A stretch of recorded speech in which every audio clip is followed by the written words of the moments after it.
获得额外奖励。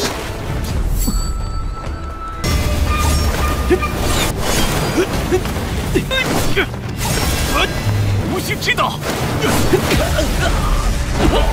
就这点本事，还出来搞偷鸡？哎，坐下。本皇子此次什么？你就是秦说？用你这智商，还用得着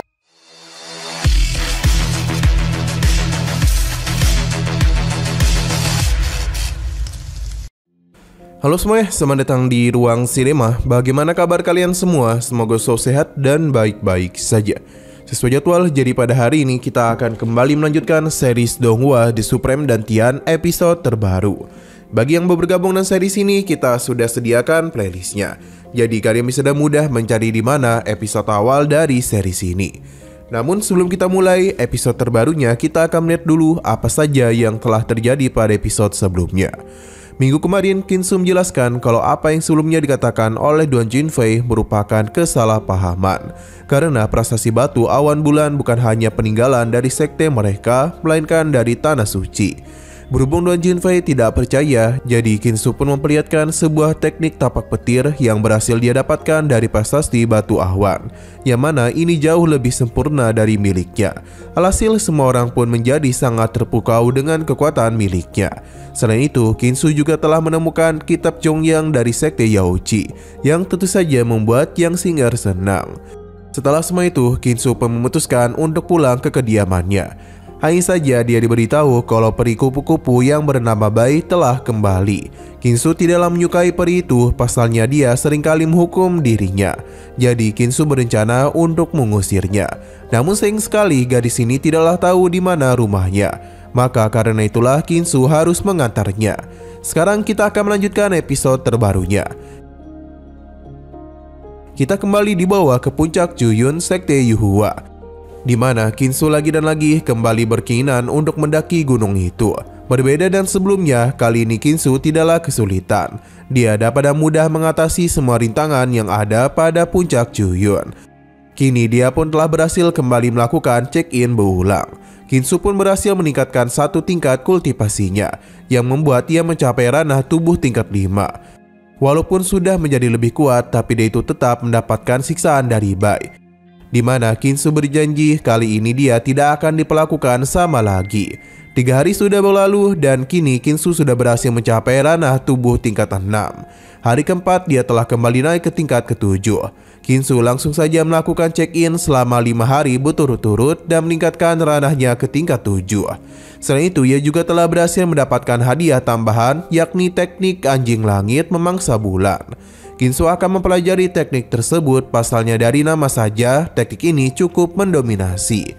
Benar saja, setelah ia menyatu dengan teknik tersebut, aura yang begitu mendominasi telah terpancar keluar.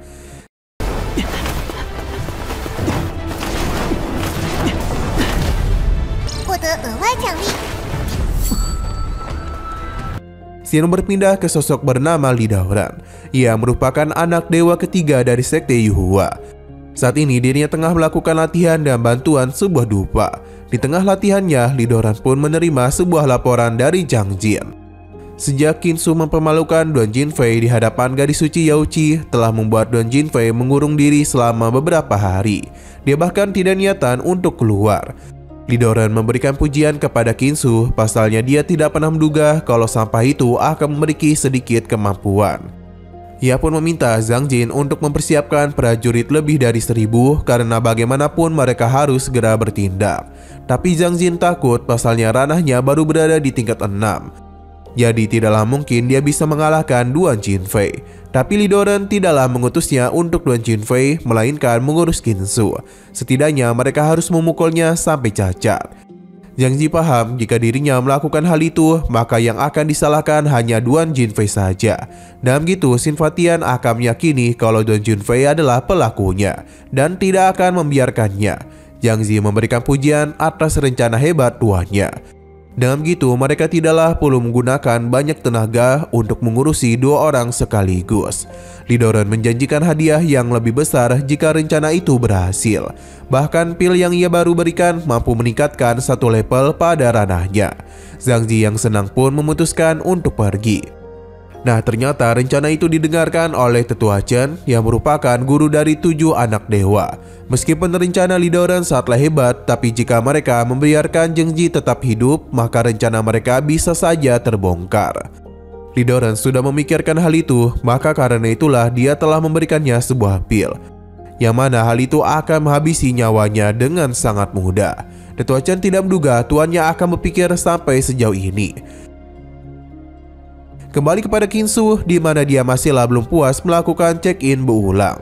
Pasalnya ini terlalu lambat dalam meningkatkan ranahnya. Jadi dia itu harus menemukan upacara Agung Dongyu. Tapi sesaat kemudian sebuah serangan telah menghampirinya. Tidak hanya itu, namun pertarungan juga telah terjadi antara Qinsu dan Zhang Zi. Dalam pertarungan itu, Qinsu bertanya siapa yang telah mengutusnya karena begitu berani mengganggu putra dewa. Tapi Zhang Zi tidak menjawab dan melakukan penyerangan lagi kepadanya. Tapi Qinsu jauh lebih kuat. Karena tidak diremehkan olehnya, Zhang Zi pun kembali melakukan pertarungan dengan lebih serius. Namun semua itu tetap tidak ada gunanya.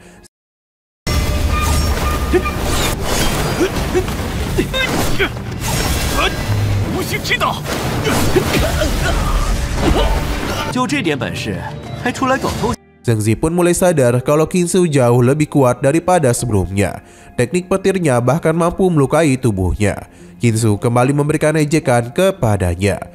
Terlebih lagi, kemampuan yang pria ini miliki sepertinya tidak jauh lebih kuat dari seekor ayam. Karena sudah seperti ini, maka Zhang Zi pun akan menggunakan pil pemberian dari Lidoran, yang mana dia sangat percaya diri kalau dengan pil ini kemampuannya akan meningkat. Benar saja, pil itu memang bisa meningkatkan kemampuannya. Tanpa berlama-lama lagi, Zhang Zi langsung saja melakukan penyerangan lagi kepadanya. Di mana kali ini serangan itu cukup merepotkan Qinsu. Zhang Zi mencoba menantang Qinsu untuk kembali menggunakan teknik petirnya. Tapi di tengah pertarungan itu, tiba-tiba saja sesuatu terjadi kepadanya. Di mana Zhang Zi itu merasakan sakit yang luar biasa pada tenggorokannya. Di mana hal itu tidaklah mampu dirinya tahan hingga pada puncaknya dia pun tidak sadarkan diri dan meninggoy.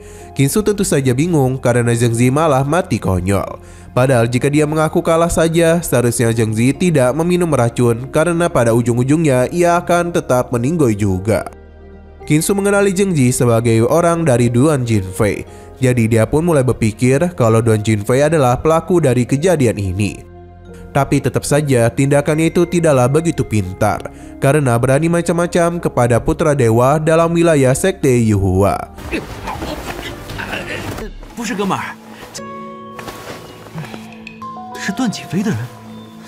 Xin kembali kepada Lidoran, di mana dia sudah tahu kegagalan yang Zhang Zi alami.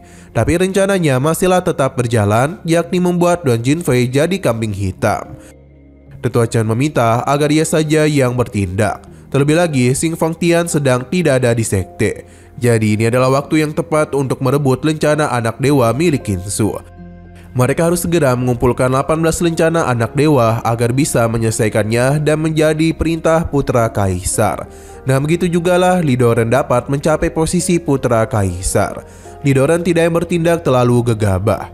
Terlebih lagi 18 putra dewa ada di sekte ini. Jadi jika dia pun membuat keributan, maka hal besar akan terjadi.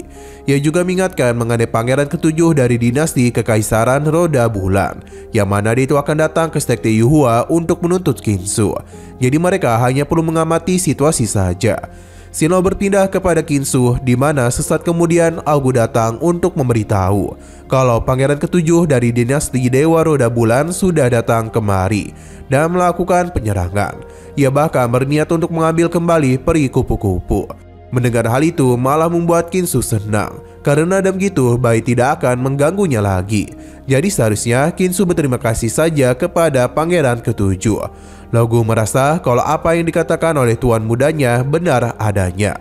Selain itu, ia juga mulai memberitahu mengenai upacara Agung Dongyu, di mana banyak dinasti dewa duniawi yang dipimpin oleh negara kuno naga gajah akan mengadakan upacara Agung Fengshen. Upacara itu akan diadakan di Gunung Taidongyu, yang membuat Kinsu berpikir kalau itu memang adalah upacara yang dirinya cari. Jadi Kinsu akan pulang dulu. 月轮神朝的七皇子，谢谢他呢。诸多世俗神朝将举办。有东岳大典的消息了吗？回去。在哪儿举行？ Hanya saja Kinsu lupa kalau saat ini pangeran ketujuh tengah berusaha untuk merebut Bai. Tapi sepertinya itu tidaklah semudah yang dia kira, karena semua bawahannya sudah dibuat terpental. Xiaoyan yang merupakan pangeran ketujuh meminta iblis ini untuk segera tunduk ke hadapannya.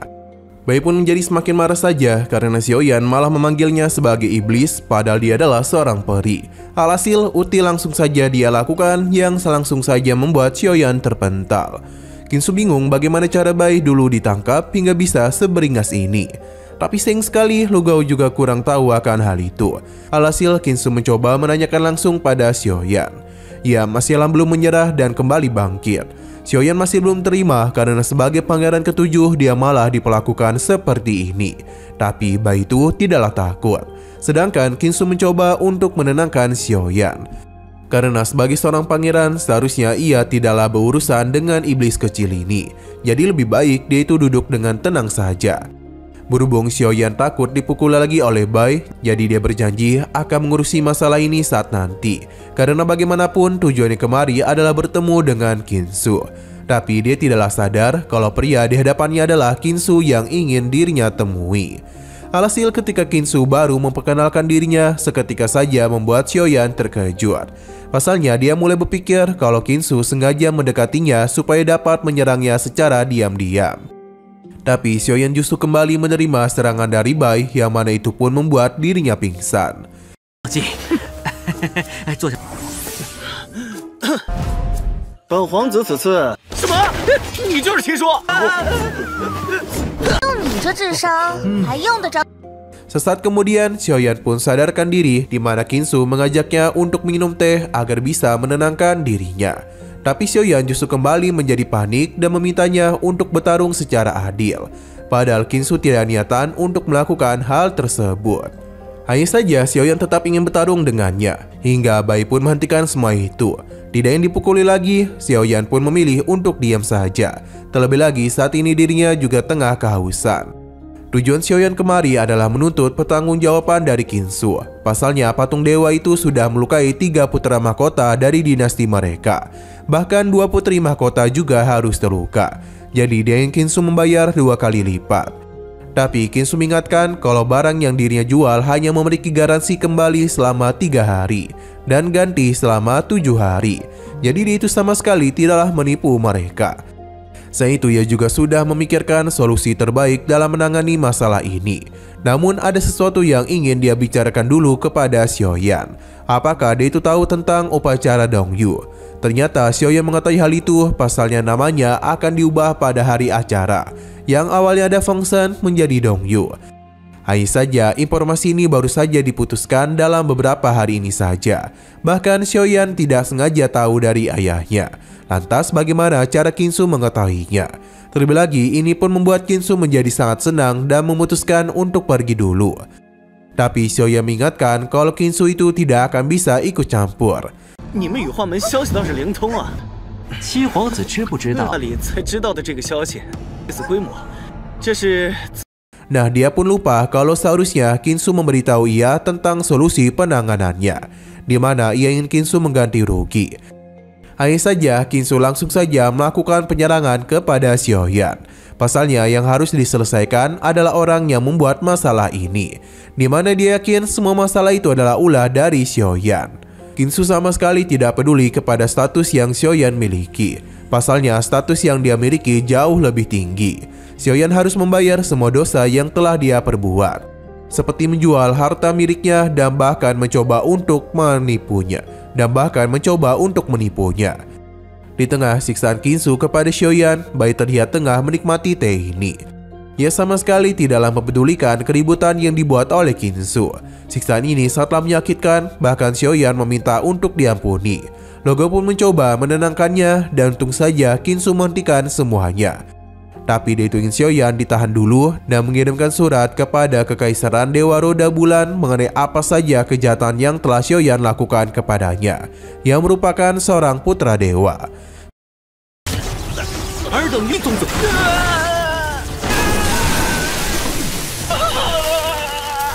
死罪可免，活罪难逃。拿钱赎人，本神子要让。 Xiao berpindah lagi ke kediaman dari anak dewa ketiga, di mana Li Doren tidak menduga kalau pangeran ketujuh tidak hanya gagal dalam mengatasi Kinsu, namun malah dipemalukan olehnya. Selain itu, Kinsu juga bisa memutarbalikkan keadaan dengan meminta Istana Dewa Roda Bulan untuk membayar uang tebusan. Li Doren pun menjadi semakin tertarik kepada Kinsu. Nah, sayang sekali lagi seru-serunya, episodenya pun harus bersambung dulu. Oke, sekian dulu pada video kali ini. Untuk video selanjutnya akan segera hadir. Jadi bagi kalian yang ingin mengikuti series ini, langsung saja klik subscribe dan aktifkan loncengnya. Terima kasih yang sudah menonton video sampai habis. Jika kalian suka pada video ini, klik like dan share ke teman-teman kalian tentang channel ini. Dan ditunggu aja kelanjutannya. Oke, sampai jumpa di video selanjutnya.